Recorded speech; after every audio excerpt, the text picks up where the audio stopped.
welcome to my final video in the It Girls of Each Decade series. So without further ado, today we're going to be looking at Alexa Chung and 3 style factors that define her. I could talk about Alexa Chung all day. She is probably one of my biggest style inspirations. She has been for many years, and I think she really represents the quintessential British it girl aesthetic. Alexa was born in Hampshire on the 5th of November 1983. At the age of 16, she was scouted at Reading Festival and began a modelling career. This went on for a few years, and in 2006 she ventured into the world of presenting, mainly on indie sort of music shows like Pop World and What's On with Alexa Chung in the United States. She's also made small cameo appearances on shows like Gossip Girl. After TV presenting, Alexa went on to write for fashion magazines and even had her own fashion label from 2017 to 2022 under her name. Throughout her career, she has collaborated with both high-end and high street brands. In 2019 and throughout the pandemic, Alexa had a YouTube channel, which I will link below. It's got quite a few good videos if you want to check that out. And apparently, I didn't know this till the other day, the woman of many talents, Alexa in the late noughties was in an indie band very briefly for about a year called The Stray, and she played on keyboard. Who knew? So yeah, this woman has really done it all, and she's definitely got her, what's the phrase, her fingers in many different pies. Alexa's been in many high-profile relationships, mainly with a lot of musicians and actors such as Alexander Skarsgård and currently Tom Sturridge, who she is reportedly engaged to.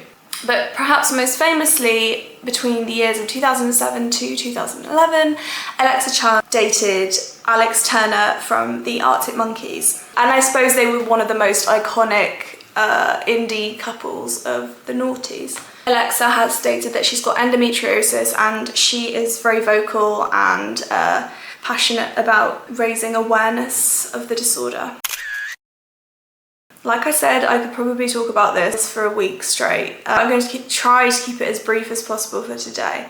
Obviously, over the years, Alexa's style has changed to some degree, as everybody's does. But I think the running theme that she has kept, I suppose, throughout the noughties and the 10s and now into the 1920s, the 2020s, is a kind of 1960s, 70s rock and roll retro sort of edge. In more recent years though, Alexa has stated in interviews that she's opting more for a 1980s aesthetic. I guess she's moving through the decades as she gets older. As well as this sort of rock and roll chick, kind of rock girlfriend aesthetic, Alexa seems to favour very sort of clean cuts and the French classic minimalism style. She often combines the two, which I think makes her look so timeless. I've also detected that Alexa seems to lean into her Chinese heritage sometimes. She's often worn Cheongsam style dresses and tops. Is one of the female icons of what has become known as the indie sleaze scene. I suppose Alexa's 2000's outfits and look kind of fit that so well, and the fact that she was dating Alex Turner, who was one of the biggest indie boy band names back in the day. So that in a nutshell kind of sums up Alexa's style. She often makes a list of best dressed in magazines like Vogue and Elle, and in 2010 she actually received an award for being an ambassador of quintessential British style. So yeah, she really is the 21st century it girl.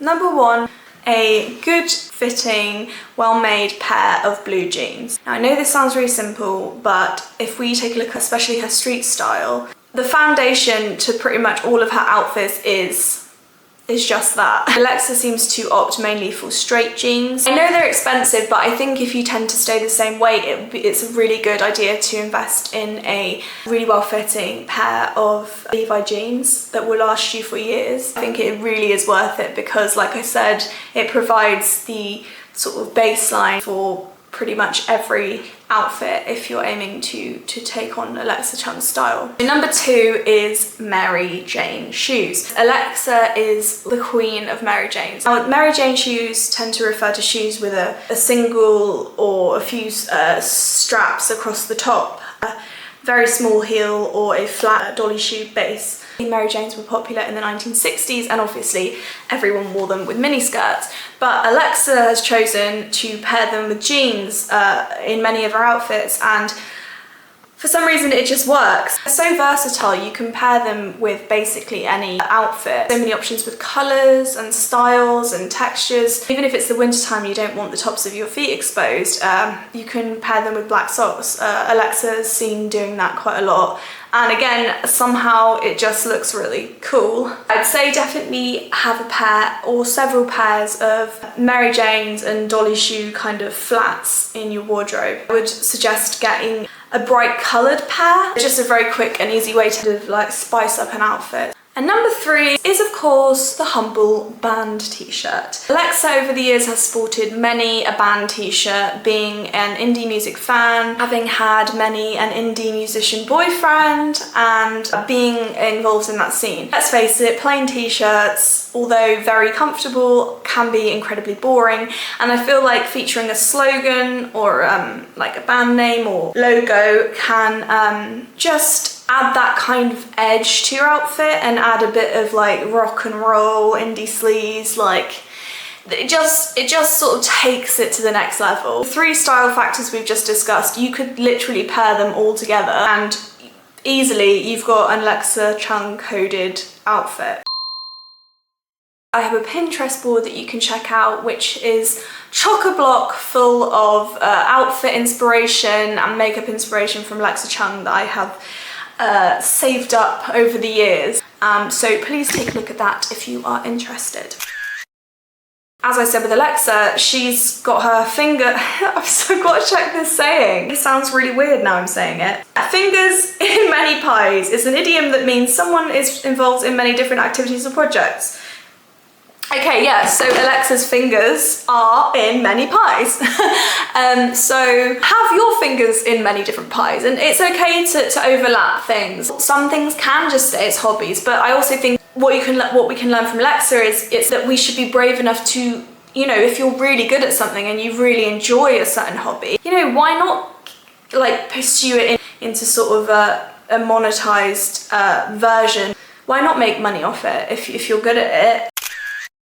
And that brings our It Girls of every decade to a nice, neat conclusion. I hope it's been somewhat helpful. Thank you if you've made it this far, and I hope you've enjoyed learning about all of these iconic women, and I hope you've been able to pick and choose what you kind of like and you found some inspiration for your own style, because I guess ultimately that was my goal, to educate and give inspiration to all. Let me know in the comments if you have a favourite it girl or style icon and there's someone you want to see me make a video on, and I will be happy to have a look at those. But for now, enjoy being you, be authentic, be free, and I will see you in the next video.